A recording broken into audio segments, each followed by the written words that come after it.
Yo, yo, yo. People was good. Fellas was good. I'm just up here real quick to just share this with y'all, right? I think right now in the year would be a great time to hold not necessarily a family meeting like me. I'm about to hold a family meeting, right? I'm calling a family meeting. But even if you're not gonna look for a family meeting, even amongst your friends, right? Just take away from the core of this concept. Call a meeting. Call a meeting between your friends, your close household, your family, whatever the case may be. It ain't gotta be all 500 of your cousins and your aunties and them. Just a small little group, 5 or so people. Have a meeting. Reestablish not only acquaintanceship between people, right?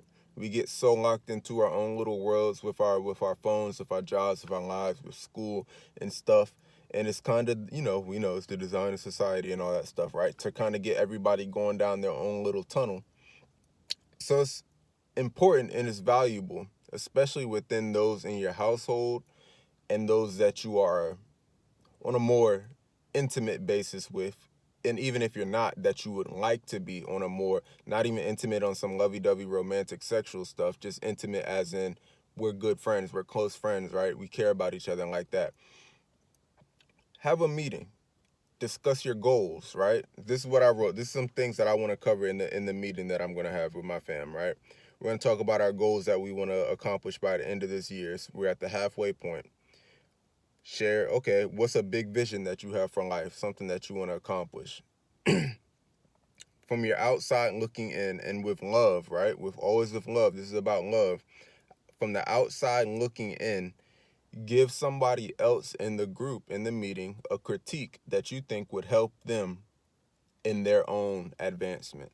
Something that you notice, like, you're very talented, you're very skilled, but I feel like if you put in more time beyond just getting the work done and you actually wanted to make things better than done, you get what I'm saying? Like specialize it, dust it up, and put in that extra work, that extra grit. You could be on a different level. You could be on a different caliber with your art. This is something that me and my mother told my sister, right? That if you actually sat down and you did it with more discipline, right? Become more disciplined person, and you could be on a different level with your art. So things like that. um Ask people, okay, is there anything you just want to get off your chest? Is there anything that you want to confess? Not necessarily you did wrong to somebody, but just something you want to get out your heart. Are there any worries that you have? Is there anything that you need help with? Anything that you feel like, it would be a good help to me if somebody could help me be more accountable of going to the gym. Simple stuff, right? Or if I could get a gym partner. Is anybody interested in going to the gym? I need a gym partner.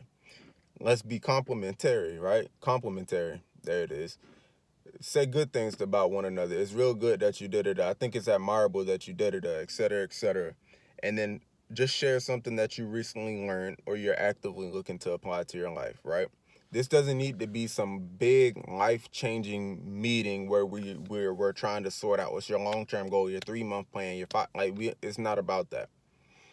This is about reestablishing acquaintanceship, sharing yourself with one another, and also visualizing and getting a more concrete idea in yourself of who you are and your desires so you can navigate yourself better, right?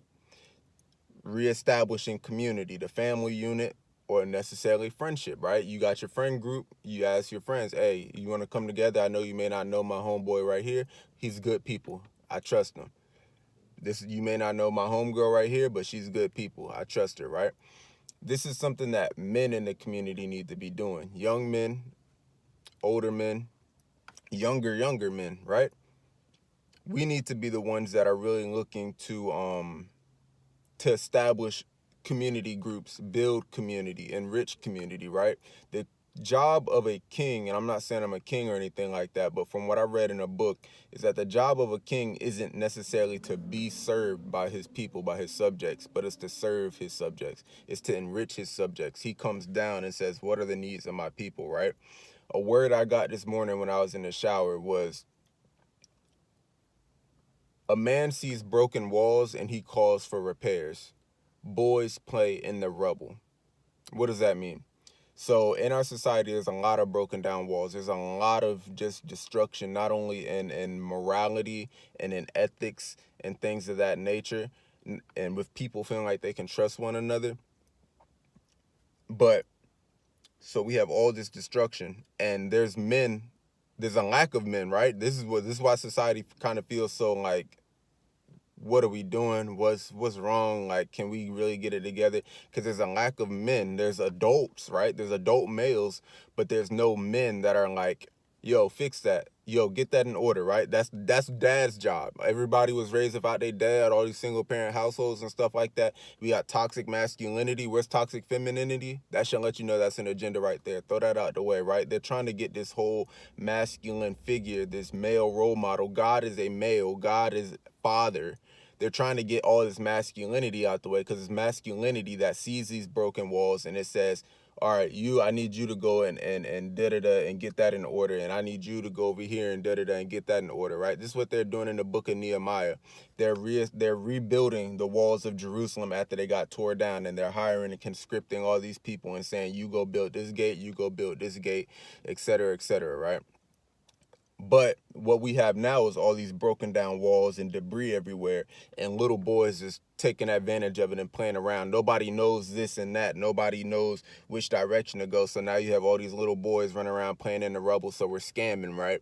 Where we're taking advantage of women and being like womenizers and stuff like that, right?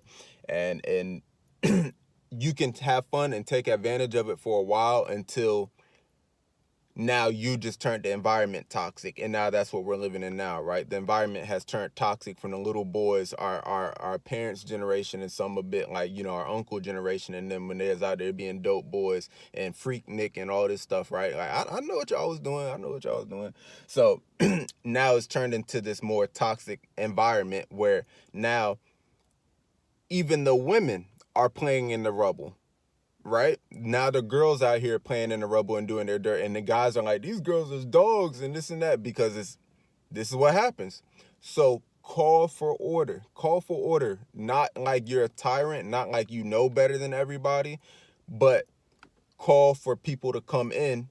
Let's come together, and then let's put things back in order, right? This is a man's job. Let's step up and be men in this generation. Peace, love, always.